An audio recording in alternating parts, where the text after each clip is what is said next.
kita muna din sa Chaong at kaka-scroll din sa Facebook ay mayroon akong nakita. Ayan itinuturo na JT's Manukan ay hindi iyan ang aking ipinunta, kundi aring Arco sa Villa Escudero. At kung dalawa ang iyong jowa ay di mo dalhin ng isa at siguradong wala sa inyong makakakilala. At tuwing gabi nga pala ay mayroon din pailaw, may tunnel of lights at saka yang mayroon pang kalabaw. Sakyan nyo na laang at hindi naman yan gagalaw. Ari nga pala ang menu.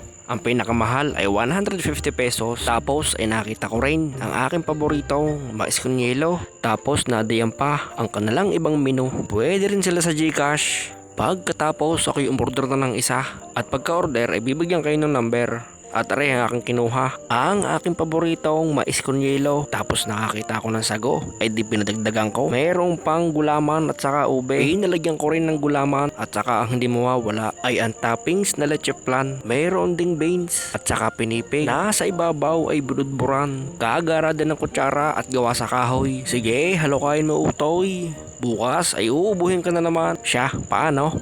Kain kayo. At may kasama nga pala ring dalawang maliit na sachet ng puting asukal.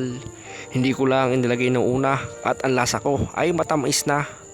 Inilagay ko lang matapos kong mahalo at aray ay durug-durug na. Hindi ko naman mailahat at baka ako'y matusing na. Huwag nyo nga palang pansinin yung aking kalawang mata. At pagising ko nung umaga, yan ay gaya na. Wala nang ang case, nakagat pa ng ipis. Kaya naman na. Ay paano? Gala-gala din kayo.